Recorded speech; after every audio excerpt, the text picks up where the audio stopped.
Hey guys, welcome to Write With Us. I'm Micah Crowdy, the head of writing at Arc Studio and Butterdocs. Arc Studio, of course, is the app for writing your scripts, and Butterdocs is for writing everything else. Before we get started, I want to know, where are you? What are you writing today? These are two normal questions to get us going.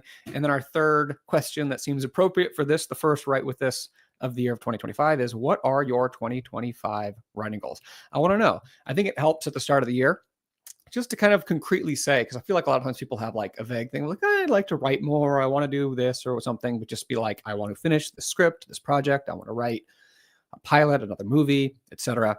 I want to know, what are your 2025 writing goals? Something to reflect on. If you're watching on YouTube, please hit subscribe and turn notifications on and like if you like it. You don't have to. I'm not going to force you. It's your own choice. No, apologies. If this is your first time, I'm happy you're here.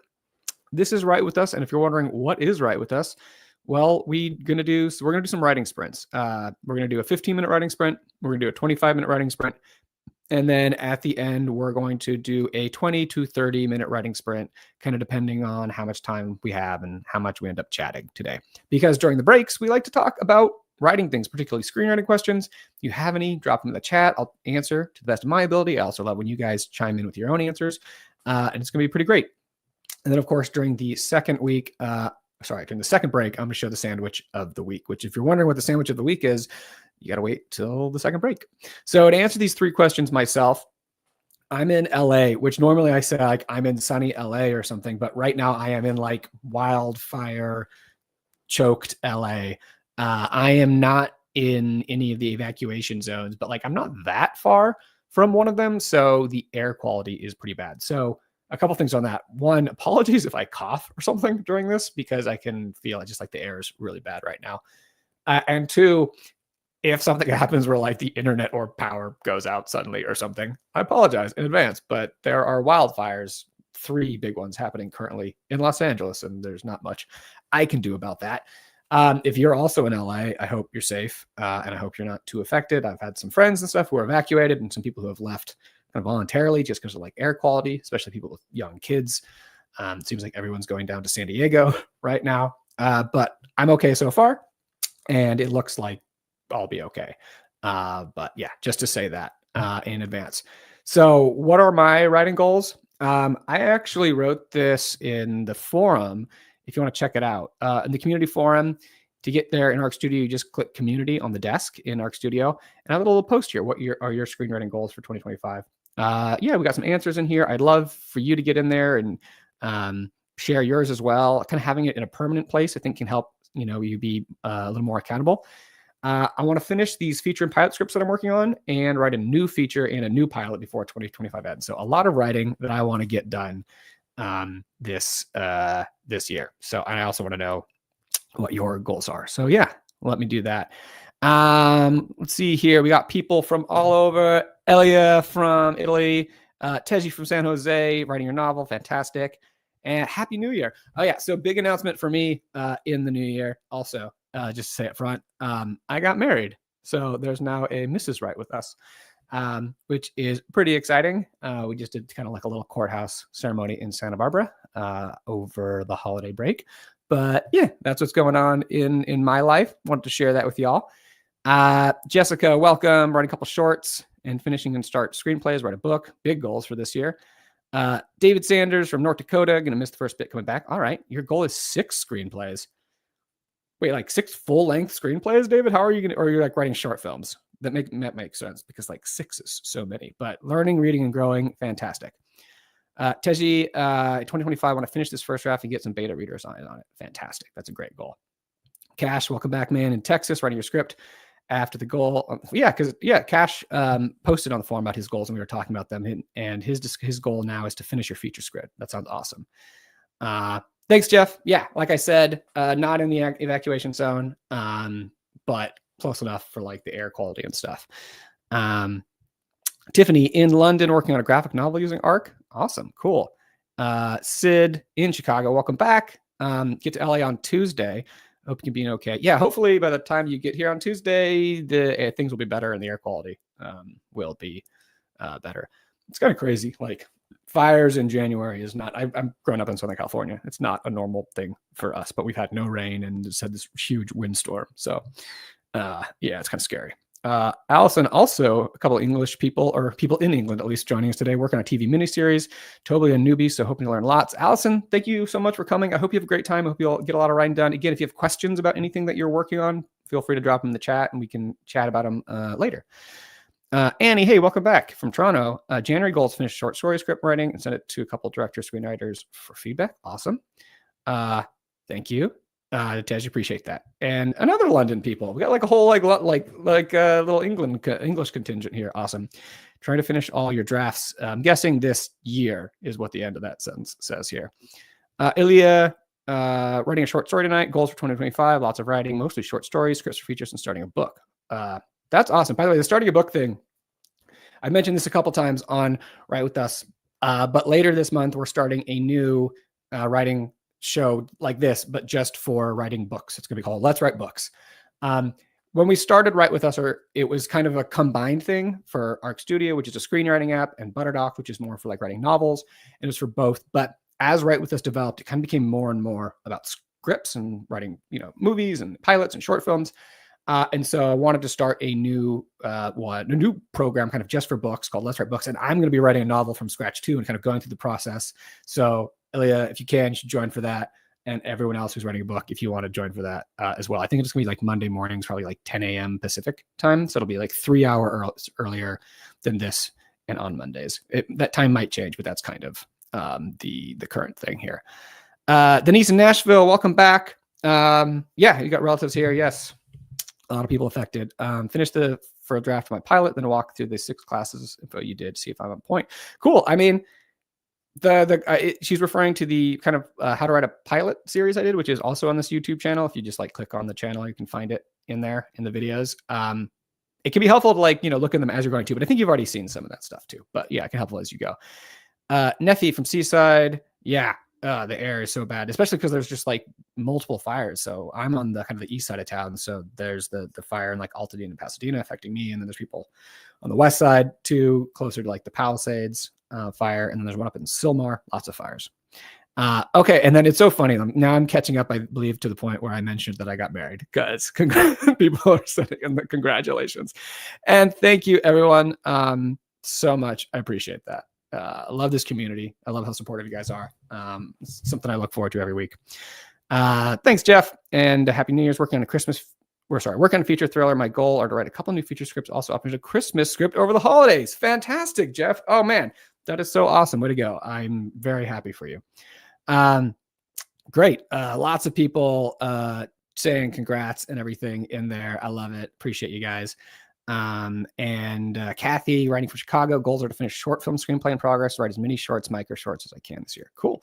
And then maybe graduate to something longer. Have you written anything longer? That could be the next goal. Neffy also got married at the Santa Barbara courthouse where I got married. You know, it's so funny. Like ever since we decided to do that, I just keep meeting people who got married there. Evidently it's a very popular spot in California to get married. But like I went to Trader Joe's right beforehand, like the bagger, he got married there, and we were like going to the courthouse in a Lyft, and the Lyft driver got married there. And so it's just funny. It's like lots of people get married there. Great. Jane in London. Are you guys, all you London people, like connected, or is this just independently people from London joining? I love it. Either way. Working on a novel. Great. Juno 2025, complete manuscript for your memoir, screenplay wise, just to keep learning as much as I can. Fantastic here. Sid wants to finish your screecher script because you're shooting it in July. So that's good to have a deadline. Fantastic. Good luck on that. Good luck on that. Nephew's goal is to overcome unconscious resistance to writing the hard parts. Oh yeah. I feel that sometimes, where it's just like you get to the hard part and then I just find myself like rewriting other parts because it's I don't want to deal with it. And but yeah, you gotta just kind of like dive in and do it. Pepaj Media in LA too wasn't going to come today, but I'm just out of the fire footage. I need something to distract me. Yeah, no, hopefully this can be a positive time where we can get some writing done and just sort of like focus in on this and tune out, the rest of the world, at least for a little bit, Gabrielle writing the first script for a pilot episode. So excited. Awesome. Congrats. Best of luck.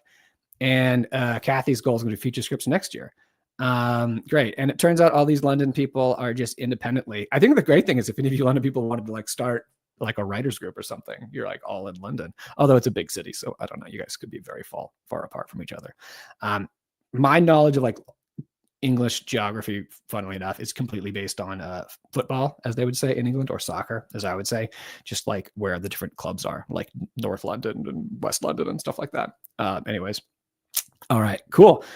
All right, guys. Loving the energy here today, which is great on like this such like a weird day with like the fires here and everything. So this is fantastic, and I'm excited to like get some writing done. So I think we should jump into our first writing sprint. So this is gonna be the 15-minute writing sprint, and I always think of this one like as the warm up writing sprint, right? So the music is pretty chill, and I slow down as I approach it so that we're all in that vibe.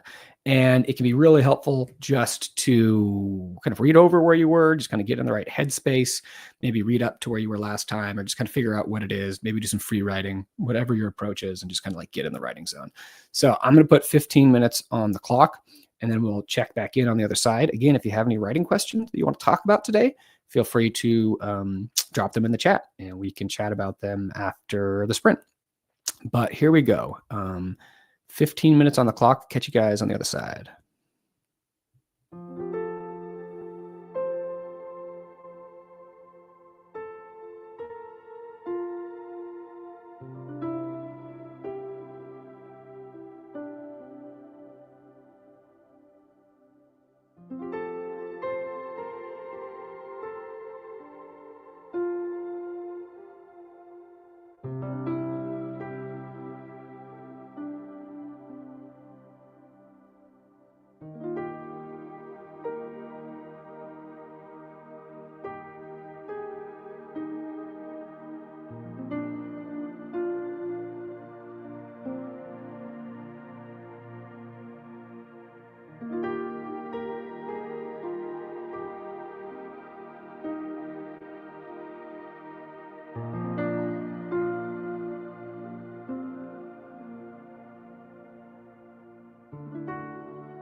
All right, that is the end of the 15-minute writing sprint, or the spa writing sprint, the relaxation writing sprint. How'd it go for everyone? Are the muses with us today, or is the writing coming? Are you dealing with something in particular, some sort of writer's block, or just like issue in your script or whatever it is? Let me know. Let me know how it's going. That was actually pretty good for me. I was able to like focus in after a couple minutes and actually starting getting some writing done instead of just like reviewing stuff, which is kind of a bonus. I feel like if you actually start getting any actual writing done in the 15-minute writing sprint. But speaking of writer's block, I actually also wanted to mention we have a blog, the Arc Studio blog, and I did a little post this week. 7 tips to overcome writer's block, which you can check it out. I think I might be put a link to it in the description. But I want to be like writing more kind of articles there every week, like advice on things. So yeah, feel free to check that out if you want. arcstudiopro.com/blog. Welcome to those of you who joined us during that sprint. I saw a couple people joined. Fantastic. Love that you're here. This is Write With Us. We did the first writing sprint, and we're gonna have a couple more coming up after this break. That was like the warm-up sprint, so you didn't miss that much. A couple people would ask questions, which I want to like hop in here and spend a little time with. Jane said, I have a question for you. I want to know how you define what a subplot is as opposed to a twin plot. So one of the fun things about screenwriting is that there's actually no standardized terminology for a lot of things. And so people will call something one thing, and other people, like you'll be in a TV writer's room and someone will say something and someone else will be like, what is that? And these are all professional writers. So that is all preface to say that I don't actually know. I've never heard of a twin plot before. But I can guess as to what it means based on the name. My assumption is that a twin plot would be like 2 plots that basically kind of have equal weight in your story, kind of like a shared narrative. Whereas a subplot is what we'd also call a B story, which is going to have less weight in your story, less screen time, less space in your script. So this is very common, especially in like television writing, where you're going to have like your main story, and then you're going to have like a secondary story. It's going to happen. Like if it's an ensemble show, like one character's story is the main story of that episode, and then you'll have the secondary story. But that can be in movies as well. So basically I think what this is saying is that a twin plot are probably 2 plots that have relatively equal weight, and a subplot is a secondary storyline or the B storyline. It's something that isn't the main thrust of your story. It's not like kind of what the main thing is about, but it kind of provides richness to the world or helps illuminate the other characters in your story. And sometimes it can tie into the main story at the end, or sometimes it can be a completely separate storyline. Kind of also depends on like the medium. In TV, they're just kind of basically often their own thing. Yeah. Gabrielle is asking, OC on a script means you can hear someone's voice, but they are not in frame. Correct. So yeah, OC means off camera. And this is where the weird terminology things comes in. So there's OC, which means off camera, and OS, which means off screen. And there are can be some technical differences between the two, but they basically mean the same thing. And more often than not, you'll just see OS. I think OC has become a little archaic. So I just use OS. And I think most things that I read and most writers that I know just use OS for off screen. So yeah, so you'd have the character name, in the dialogue, and then next to the character name in parentheses, it will say OS. And like in Arc Studio, it'll auto format. If you write the character's name, hit space, then hit parentheses, you'll get the options to auto do it. Yeah. So I generally, if you stick with OS, you're pretty good. Gabriella, first time it's Write With Us. Hey, you made it though. I mean, the times, whatever. Again, I always like to say this is a period of time that we're on every week, but just because it's what our scheduled time is, it doesn't mean it matches up exactly with what your schedule is. So if you join late or have to leave early, I'm happy you're here. Yeah, I hope you have a great time. I hope you get some great writing done, Gabriella. And if you have any questions, feel free to drop them in the chat. Like Justin, who said, if you want to specifically name a location like a Gucci store, how would you frame that in the slug line? I would just write interior Gucci store. Pretty simple. Interior, Gucci store, dash, day or night. And there you go. Yeah, you can just call it Gucci store. Paula, welcome from Nova. Aaliyah had a good sprint. Nice, starting the year out right. Gabrielle feels like your writing is bland. If you have like a specific question about that, happy to help. There's a lot of things you can do with that. It kind of depends on what it is. But like, honestly, the biggest thing is conflict. Like, make sure all your scenes have conflict. And the way you can do that is that, like, in the scene, whoever the POV character, the main character is in that scene, they want something in that scene. And there's some sort of conflict getting it. It can be an emotional thing. It can be a physical thing. But there's just some reason that they're there and they want something. And there's some friction, some conflict. And if you have conflict in all your scenes, like, that's really going to help your writing here.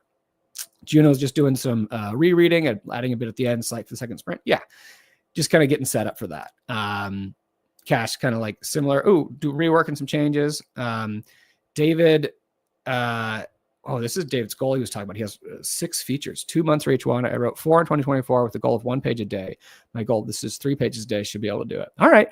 Can I ask why you want to write that many in terms of like, I guess it's a quality over quantity kind of issue. I'm not saying you shouldn't do this. If it works for you, fantastic. That's cool.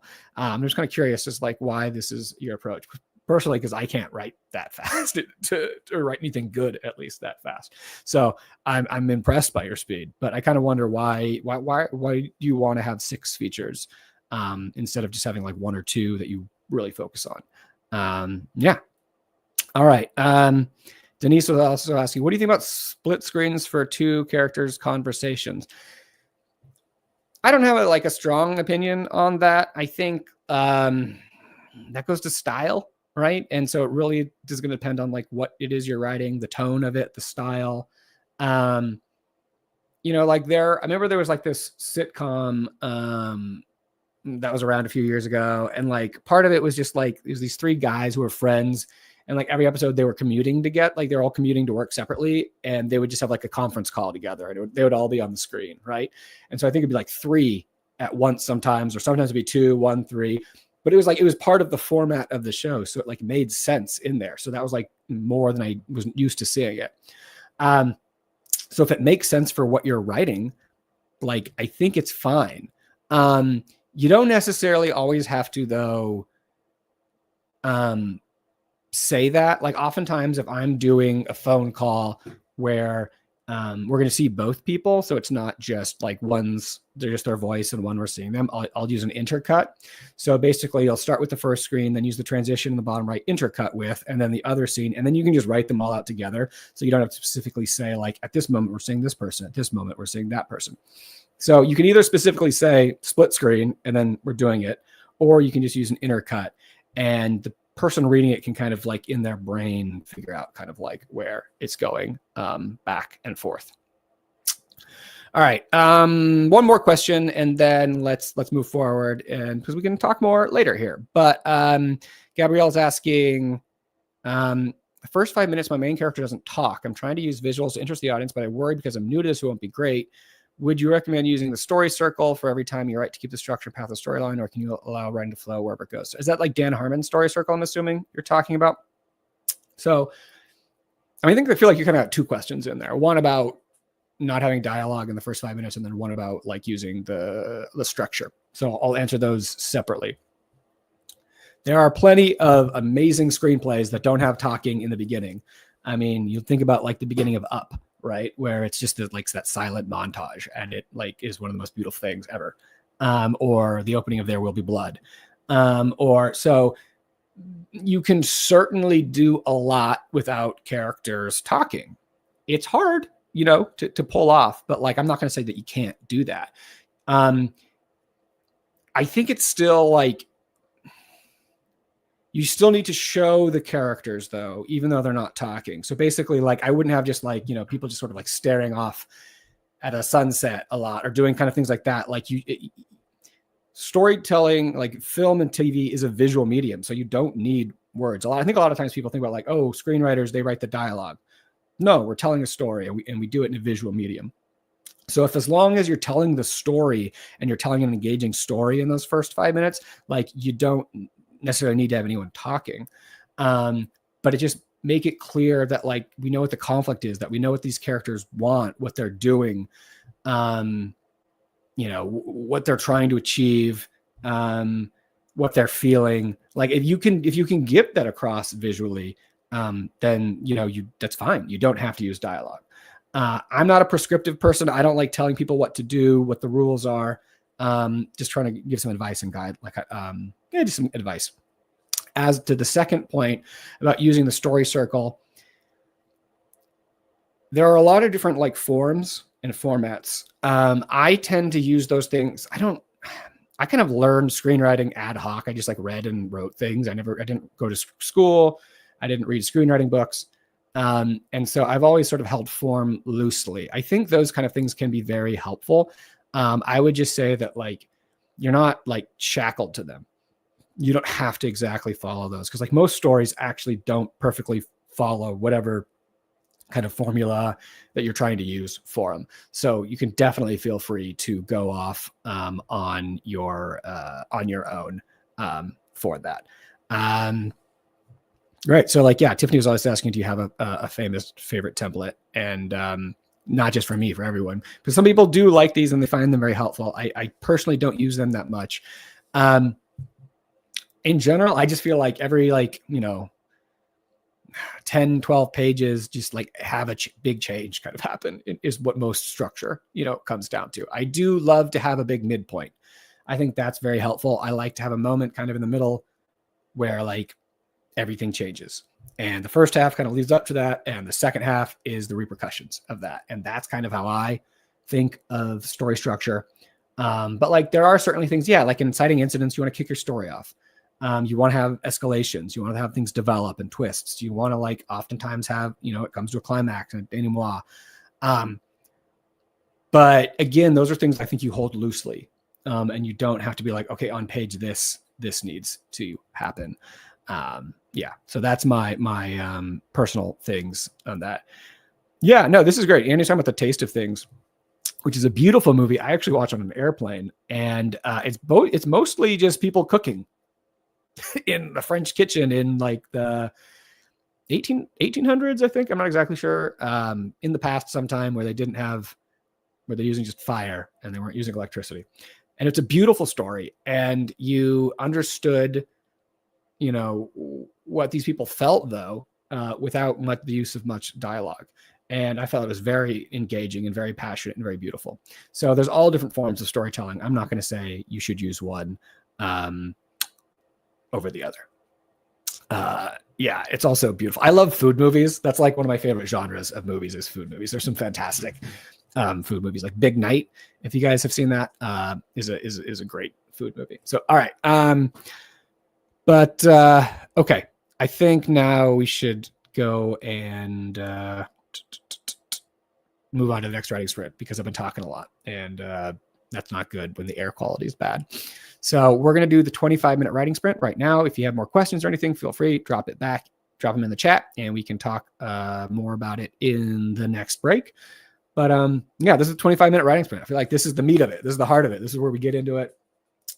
So let's get ready to go. And 25 minutes on the clock. I'll catch you guys all on the other side.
All right, that is the end of the 25-minute writing sprint, the second of our 3 writing sprints. If you're just joining us, or if you joined us during that sprint, welcome to Write With Us, the first Write With Us of 2025. I'm so glad you guys are here. How was that sprint? We had the warm-up sprint, then we had that sprint. Did the writing get better for you guys? Did you guys hit a wall? Any new issues you're facing in your writing that you want to talk about? Let me know. And if you haven't, our question of the week was, what are your writing goals for 2025? So feel free to drop those in the chat as well. I got a couple things that I want to talk about. Instead of saying, we were talking about earlier, kind of scripts without much dialogue, and we were talking about a taste of things, and she recommended, this is a Belgian film, right? Jean Dielman, not sure to say this, but I've been meaning to see this. I haven't seen it yet, but I know this is the one that was like chosen by like Sight and Sound to be like the greatest movie of all time. So I still mean to see it, but yeah, I think it's like, again, it's like one of those movies where there's not necessarily a plot. It's sort of like about a woman's life, but like done in a very compelling way. So I'm excited to check that out. Gabrielle had a couple questions. How specific can you get with the scene description, and how often should I put slug lines in? I'll answer the second one first. And then I think Elia was asking what a slug line is. And so, I mean, generally a slug line is just another way to say a scene heading. But then there's the other things kind of called like mini slugs, which can be similar. I'm going to assume you mean scene headings here, which is basically, when it says interior this or exterior this. And it's pretty simple. You just do those whenever there's a new scene, and a scene is defined by like anytime you change location or time. So if you move to another place, that's a new scene heading. Or if you're in the same place, but you're like jumping forward in time, that's a new scene heading. So anytime you do that, you can use that. How specific do I get with the scene description? Again, this like, I can talk about my style a little bit. I think there's some general principles in there. I mean, some people get very, very specific with it, right? So you can have different styles, but I think a good general principle is only as much detail or specificity as the writer as the audience needs to know to understand what's going on, right? So you're not writing a novel. You're just kind of trying to quickly sketch out like what's going on, right? And the pithier that you can do that, in my opinion, the better. It's like, let's say you're at a spooky castle or something like that, right? Like you could spend pages describing the spooky castle, but like if you can find like just 1 or 2 sentences to sort of get across, what you want what the audience to feel about the castle, that is great, right? So what you're kind of trying to do is get across like the vibe or the gist kind of like what you want the audience to take away from that. It's kind of like you can just kind of keep in your head, like at any moment running your script, like what do you want your audience to be thinking about or wondering about like right now?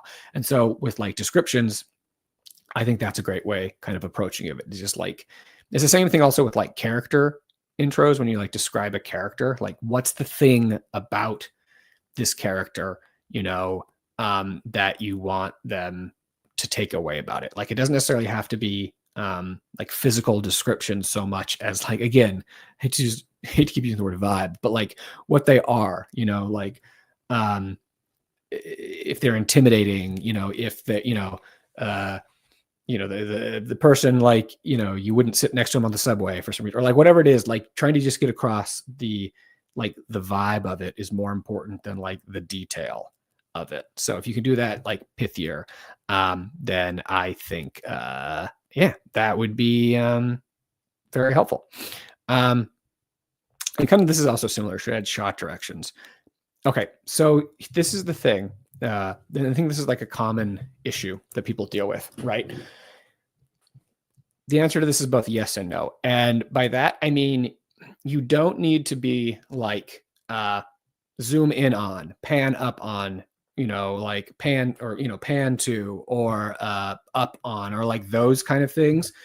Basically, you can do kind of what I like to think of as implicit shot directions, which means if whatever you write, so if you write like, there's a red house, like what are you picturing in your head? You're picturing a shot of a red house, right? So you don't have to have like wide on a red house, right? You can just say there's a red house and your brain automatically does that. You can, if you say like, her eye twitches, right? Like you don't have to say close on her eye twitching, because like if you say her eye twitches, obviously you're close because you can see that small movement.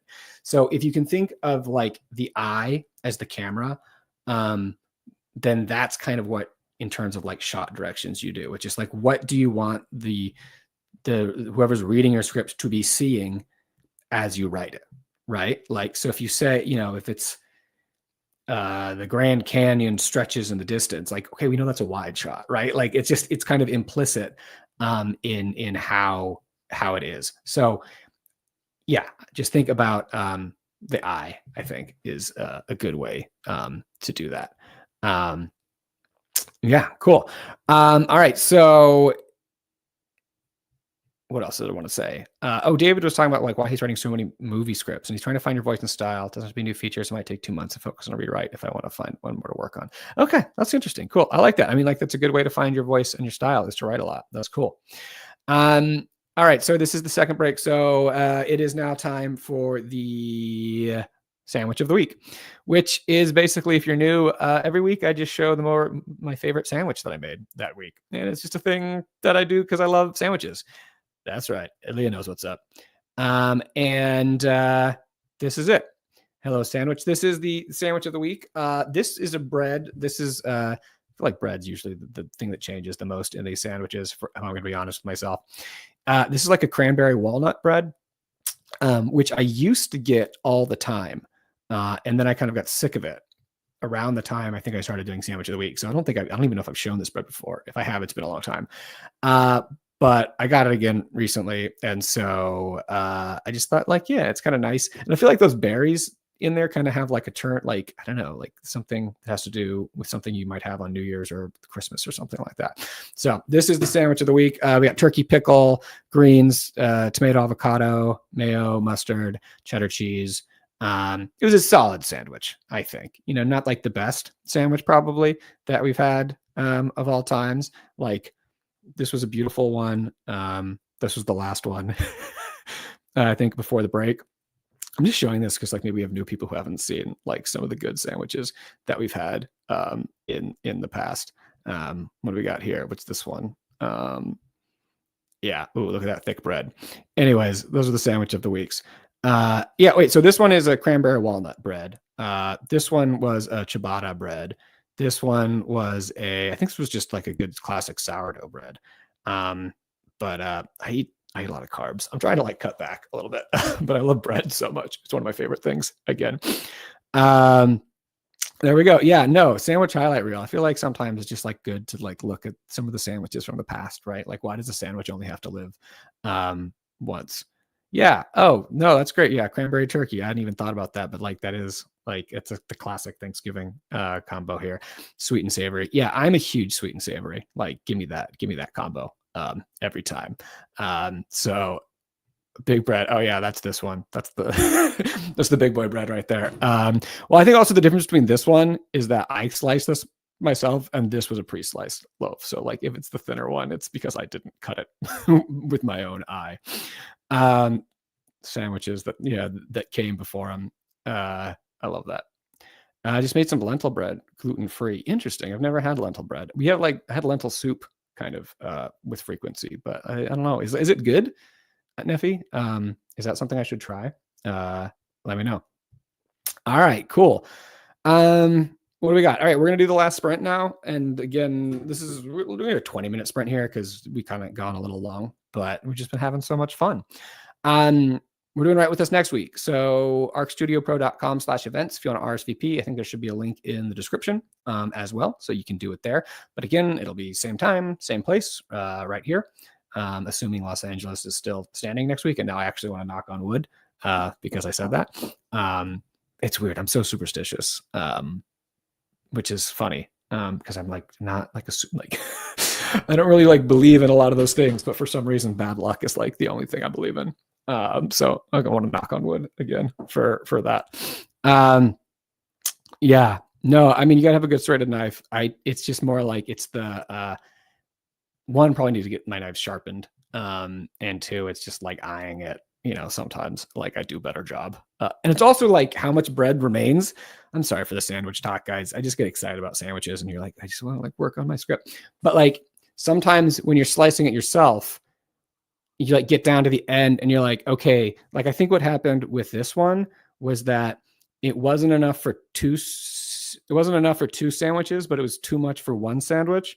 So I just did it in two. I probably should have done this in like 3 slices and used the third slice for something else. But instead I was just like, all right, this is what we got left. This is the bread. So we're just going to use it all. Fantastic. Always. I mean, I can always comply with more sandwich talk. But I think that's actually the end of sandwich talk. Was there any questions I missed? I'm sorry if I did. If anyone else wanted to talk about, oh, sorry, Cash. Yeah, I did. Just saw this. Should my script be locked in before I start filming? I mean, yes, is the quick answer to that. But it really, again, depends on the style, what you're writing. If you're writing something, that's like more artistic, and that you're kind of going to find in the camera, then like it doesn't have to be. If it's a more of a narrative, character driven or kind of a thing, more narrative driven, then like, yes, you would. It also depends on how comfortable you are and how much you've filmed before. So like I made 4 or 5 short films and, especially when you're starting out, like one of the beauties actually, I'm going to say yes, especially if this is new, because if you're directing it also, you need to come up with your shot list, right? And so the more you can prepare in advance, the better time you're going to have on set.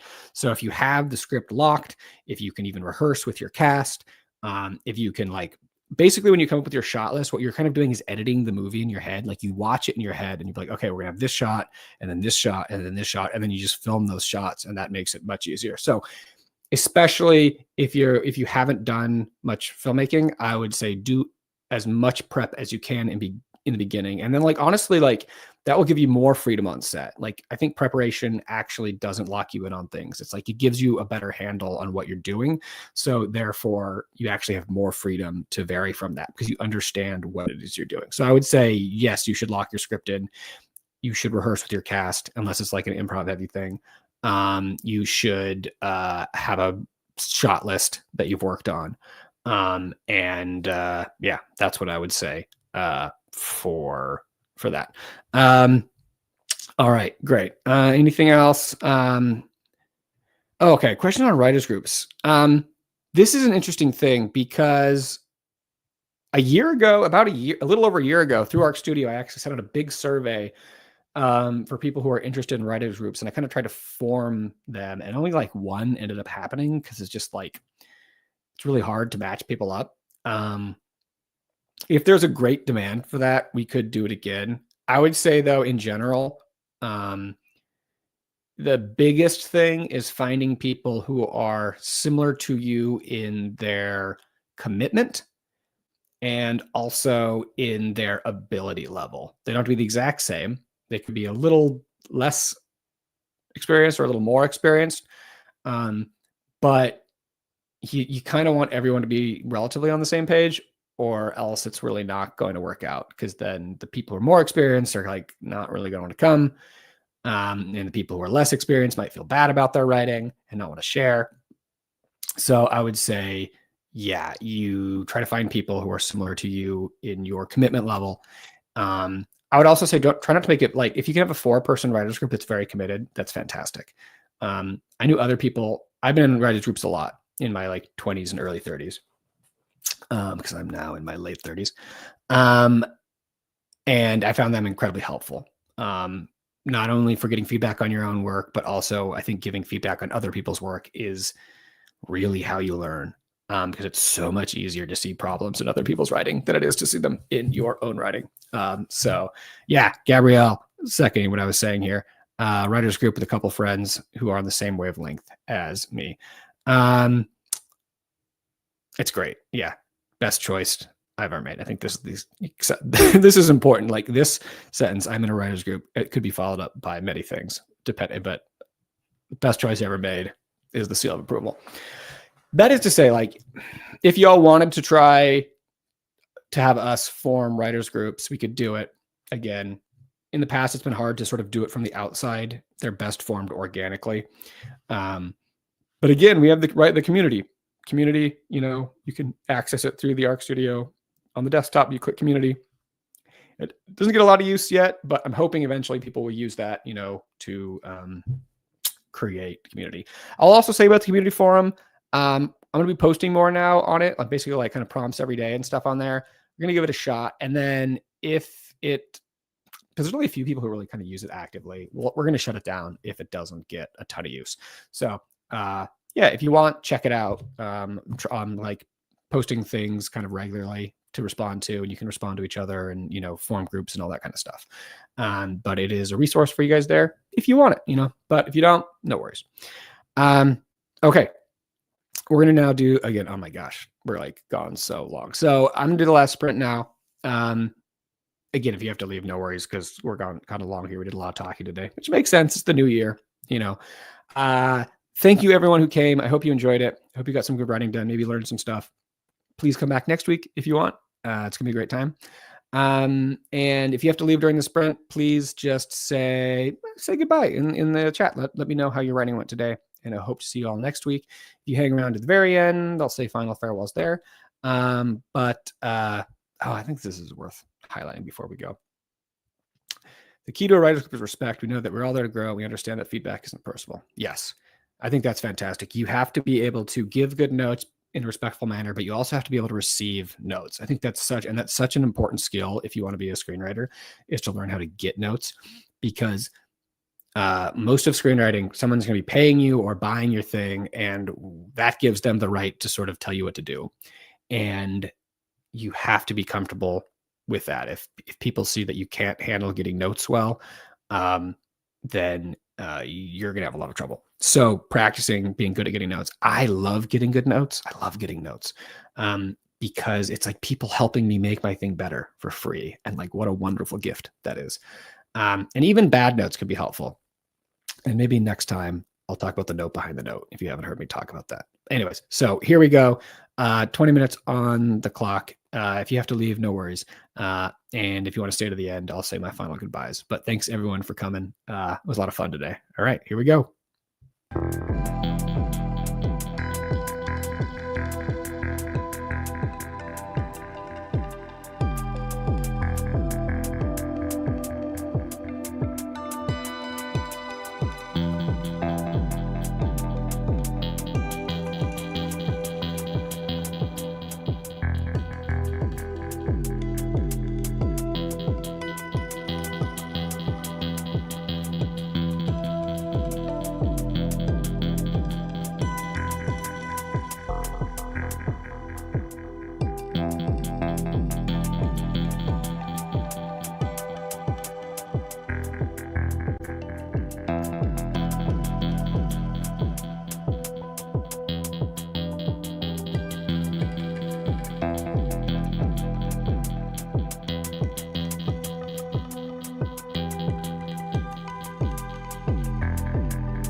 All right, everyone, that brings us to the end of the third sprint and the last sprint. So thank you, everyone, for joining today. It was a really great session. I hope you got some good writing done. I hope you enjoyed it, maybe learned some stuff, and are going to come back next week again. If you want to RSVP, arcstudiopro.com/events to RSVP for next week, and there should be a link in the description if you want to click on that.